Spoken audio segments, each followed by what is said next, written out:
everyone, welcome to Undocumented Engines of Amtrak.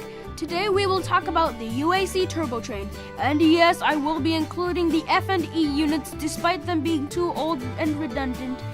VRL fan 6448 also did the TurboTrains. Since he already talked about it, credit to him. Oh, and I forgot to mention, this was inspired by Amtrak Guy 365.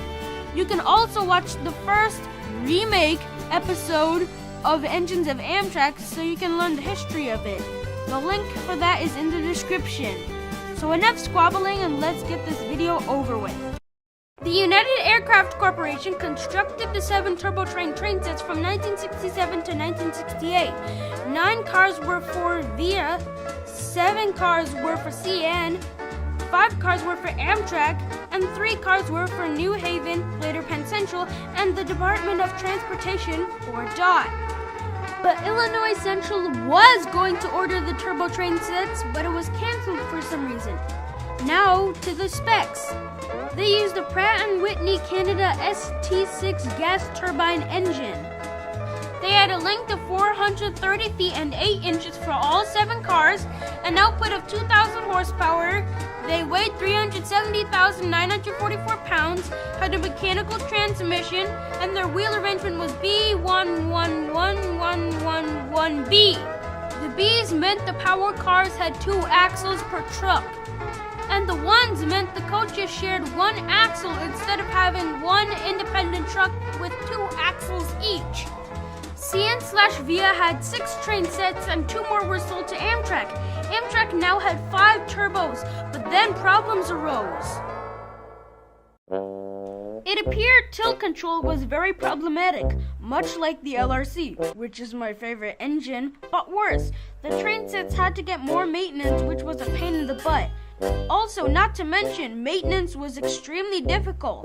If you want to learn about tilt control, here's a video from the original source. Yes, I know VRL fan 6448 already did this, but just do it! Turbo's suspension system is designed to permit it to take roadbed curves at speeds up to 30% higher than conventional trains. The principle of the self-banking pendulous suspension is based on supporting the cars at a point above the center of gravity. When turbo rounds a curve, the force that tends to throw the car outward is reversed. The car is banked into the curve, turning in the way an aircraft does. 2 cars share a single set of wheels instead of the conventional setup where each car has 2 independent trucks of 4 wheels each.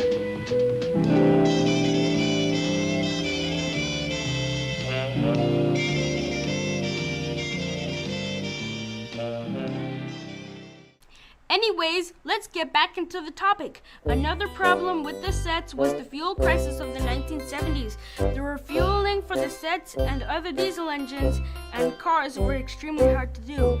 The TurboTrain was the basis for the RTG and the RTL turboliners. The RTGs were built from 1973 to 1975, were retired by 1994, and they were later scrapped. None of them survived today. But the RTLs, on the other hand, were constructed in 1976. Refurbishment began in 2003. That same year, they were finally retired. And like the RTGs, they were eventually scrapped.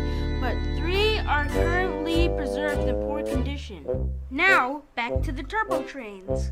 Amtrak was experimenting with many different high-speed train sets and engines that could replace the turbos, like the X2000, turboliners, which I already talked about a minute ago, Swedish Meatball, E60, AEM7, French Fry, etc. This wasn't looking too good for the TurboTrains. In 1972, the sets were put into storage, waiting for their fate.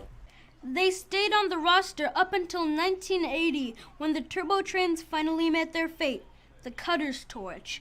In 1982, one by one, each set was getting cut up. When the last one on Amtrak's roster was finished being cut up, they were all gone.